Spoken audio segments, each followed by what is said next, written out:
Hello everyone, welcome back to my channel Edu2Fly. In this video, we are going to study Keynes' theory of trade cycle.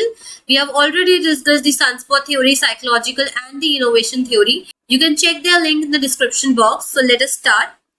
Keynes doesn't develop a complete and pure theory of trade cycles. Keynes ने पूरी theory नहीं बनाई थी trade cycles की, because Keynes के according effective demand is composed of consumption and investment expenditure. It is effective demand which determines the level of income and employment. तो Keynes काफी famous economist है, उन्होंने क्या कहा था कि जो effective demand है, जो ED है, that is composed of two things. One is consumption, one is investment. So हमने पहले भी effective demand के बारे में पढ़ा हुआ है. Effective demand कब होती है? जब AD इफेक्टिव डिमांड कब होती है? जब एडी किसके इक्वल होता है? एएस के. एग्रीगेट डिमांड किसके इक्वल होता है? एग्रीगेट सप्लाई के. और ये दोनों कब इक्वल होते हैं? फुल एम्प्लॉयमेंट से पहले, यानी कि अंडर एम्प्लॉयमेंट में ही ये दोनों चीजें इक्वल हो जाती है, तो तब बनता है इफेक्टिव डिमांड. अब इफेक्टिव डिमांड के अंदर दो चीजें आती है, कंजम्पशन एंड इन्वेस्टमेंट एक्सपेंडिचर, जो कि डिटरमाइन करता है लेवल ऑफ इनकम और लेवल ऑफ एम्प्लॉयमेंट कितनी होगी किसी भी कंट्री में. सो कीन्स के according change in total expenditure अगर हो रहा है, अगर टोटल एक्सपेंडिचर में चेंज आ रहा है, मतलब इफेक्टिव डिमांड में अगर चेंज आ रहा है, दैट मींस कंजम्पशन में भी चेंज आ रहा है और इन्वेस्टमेंट में भी चेंज आ रहा है, दोनों चीजों में चेंज आ रहा है. लेकिन कीन्स ये बिलीव करते थे कि जो कंजम्पशन एक्सपेंडिचर में चेंज आ रहा है वो स्टेबल है. कंजम्पशन इफेक्टिव डिमांड जो है दो चीजों से बना है, कंजम्पशन और इन्वेस्टमेंट. शॉर्ट रन की अगर हम बात करें तो हम कंजम्पशन को देखते हैं स्टेबल. कंजम्पशन हम कितनी बढ़ा सकते हैं शॉर्ट रन में? सपोज मेरी सैलरी है 40,000 पर मंथ और मुझे पता है कि वो कुछ महीनों तक 40,000 ही रहने वाली है, तो मैं अपनी कंजम्पशन एक लिमिटेड अमाउंट तक ही बढ़ा सकती हूँ. तो कीन्स ये बिलीव करते हैं कि कंजम्पशन एक्सपेंडिचर मोर और लेस स्टेबल रहता है, और अगर फ्लक्चुएशंस होती है तो वो किस में होती है? इन्वेस्टमेंट एक्सपेंडिचर में. सो अगर कंजम्पशन स्टेबल है और इन्वेस्टमेंट इंक्रीज हो रहा है, दैट मींस इफेक्टिव डिमांड भी इंक्रीज होगी. अब कीन्स ने इन्वेस्टमेंट के बारे में कुछ चीजें कही थी. कीन्स के अकॉर्डिंग इन्वेस्टमेंट जो है वो दो चीजों पे डिपेंड करता है. पहला है रेट ऑफ इंटरेस्ट, दूसरा है मार्जिनल एफिशिएंसी ऑफ कैपिटल, जिसे हम MEC भी कहते हैं. So rate of interest normally stable रहता है कीन्स के अकॉर्डिंग. कीन्स ने ये अजम्पशन की थी कि रेट ऑफ इंटरेस्ट जो है मोर और लेस स्टेबल रहता है. फॉर एग्जाम्पल अगर हमें इन्वेस्टमेंट पे 6% मिल रहा है या फिर 7% ROI मिल रहा है, सो दैट इज स्टेबल. अगर चेंज होता है तो वो क्या होता है? Marginal efficiency of capital. अब मार्जिनल एफिशिएंसी ऑफ कैपिटल क्या होता है? Rate of profits. This is what? This is the rate of profits. Company या फिर इकोनॉमी को किस रेट से प्रॉफिट हो रहे हैं, that is marginal efficiency of capital, जो कि डिपेंड करता है prospective yield and supply price of the capital asset. So अब प्रोस्पेक्टिव यील्ड की अगर हम बात करते हैं तो प्रोस्पेक्टिव यील्ड क्या होता है कि हमें नेट रिटर्न कितना मिल रहा है. जिस भी कैपिटल एसेट पे हमने इन्वेस्ट करा है उसमें उस पे हमें नेट रिटर्न कितना मिल रहा है over its whole life time. Supply price of the capital asset है the cost of replacing the new asset. It is also known as the replacement cost. It is also known as replacement cost.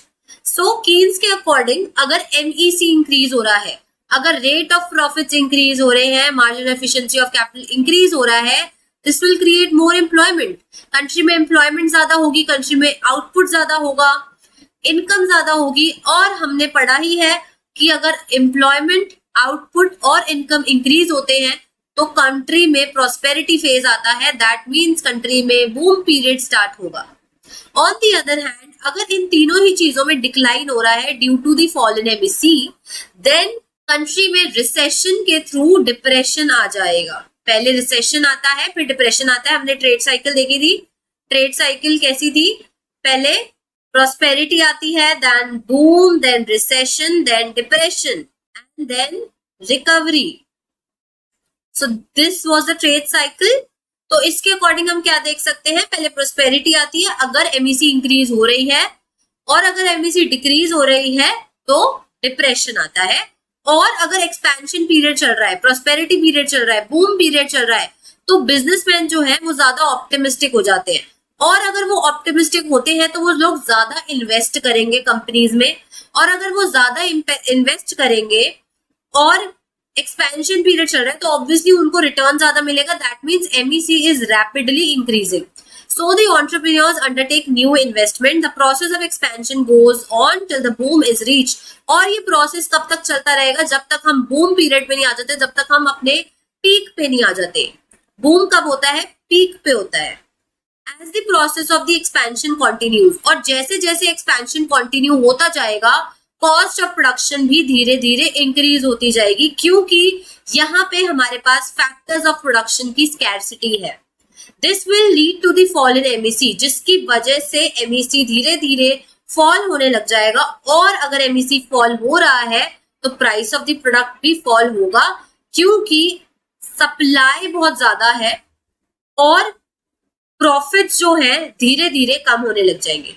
This will lead to depression. So basically the point to be noted here is Keynes ने सब चीज effective demand को link करा है marginal efficiency of capital से.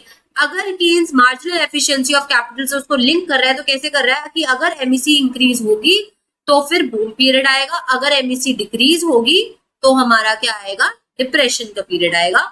तो एक बार हम इसका रिकैप ले लेते हैं. हमने यहाँ पे क्या पढ़ा कि इफेक्टिव डिमांड जो है वो दो चीजों से बना था, कंजम्पशन एक्सपेंडिचर और इन्वेस्टमेंट एक्सपेंडिचर, जिसमें कंजम्पशन एक्सपेंडिचर जो है स्टेबल रहता है और इन्वेस्टमेंट जो है इंक्रीज होती है. और इन्वेस्टमेंट भी दो चीजों पे फर्दर डिपेंड करता है, that is the rate of interest and the marginal efficiency of capital. Marginal efficiency of capital further depend करता है प्रोस्पेक्टिव yield पे and the supply price of the asset पे. अब यहाँ पे भी कीन्स ने क्या लिया था कि रेट ऑफ इंटरेस्ट जो है वो भी क्या रहता है? स्टेबल रहता है. तो डायरेक्टली ED को किससे लिंक करा गया? MEC से लिंक कर दिया गया. तो यहाँ पे बात क्या हुई थी कि MEC अगर इंक्रीज होगा तो हमारी एम्प्लॉयमेंट बढ़ेगी कंट्री में, आउटपुट बढ़ेगा, और जितनी ज्यादा एम्प्लॉयमेंट होगी, जितना ज्यादा आउटपुट होगा, उतनी ही ज्यादा इनकम होगी. दैट मीन्स कौन सा पीरियड चल रहा है? बूम पीरियड चल रहा है. वहीं पे वाइस वर्सा दूसरी ही तरफ MEC अगर डिक्रीज होगा तो दैट मीन्स एम्प्लॉयमेंट लेवल जो है कंट्री में वो भी डिक्रीज होगा, आउटपुट लेवल है वो भी डिक्रीज हो गया है, और देयर बाय इनकम भी है वो डिक्रीज हो गई है. तो दैट मीन्स ये कौन सा फेज चल रहा है? डिप्रेशन फेज चल रहा है. तो ये दो फेजेस के बारे में कीन्स ने बताया है. तो यहाँ पे हम इसकी क्रिटिसिज्म में देख लेते हैं इस थ्योरी की. What is the criticism? According to Keynes the main cause of the trade cycle is the fluctuations in MEC. Keynes ने सिर्फ क्या बात करी है कि ट्रेड साइकिल कॉज होने का मेन रीजन क्या है? ट्रेड साइकिल होती ही क्यों है? क्योंकि MEC में फ्लक्चुएशंस आते हैं. लेकिन जो ये term marginal efficiency of capital है ये काफी वेग सी साउंड कर रही है यहाँ पे, क्योंकि MEC जो है वो डिपेंड करती है एंटरप्रेन्योर की एक्सपेक्टेशंस पे, कि एंटरप्रेन्योर की एक्सपेक्टेशंस क्या है future regarding. In this sense it is similar to that of Pigou's psychological theory. Pigou's psychological theory क्या था कि अगर हम ऑप्टिमिस्टिक हैं तो बूम पीरियड आएगा, सब कुछ इंक्रीज होगा, लेकिन अगर हम पेसिमिस्टिक हैं तो फिर डिप्रेशन का पीरियड आएगा. हमने ये पढ़ा था. लेकिन यहाँ पे कोई भी रियल फैक्टर्स तो उन्होंने लिए ही नहीं है कीन्स ने, सिर्फ और सिर्फ मेन कॉज क्या बता दिया? MEC को बता दिया. और भी कॉजेज होते हैं जिसकी वजह से ट्रेड साइकिल इफेक्ट होती है. प्लस यहाँ पे दूसरी अजम्पशन क्या गलत ली कीन्स ने कि रेट ऑफ इंटरेस्ट जो है वो स्टेबल रहता है. लेकिन रेट ऑफ इंटरेस्ट जो है बहुत ही इंपॉर्टेंट रोल प्ले करता है डिसीजन मेकिंग प्रोसेस में. एंटरप्रेन्योर्स को जो भी डिसीजन लेने होते हैं वो रेट ऑफ इंटरेस्ट के बेसिस पे ही मोस्टली लेते हैं, और रेट ऑफ इंटरेस्ट जो है स्टेबल नहीं रहता है. So these were the criticism. Thanks for watching the video. If you like the video, hit the like button, share with your friends, and do not forget to subscribe the channel.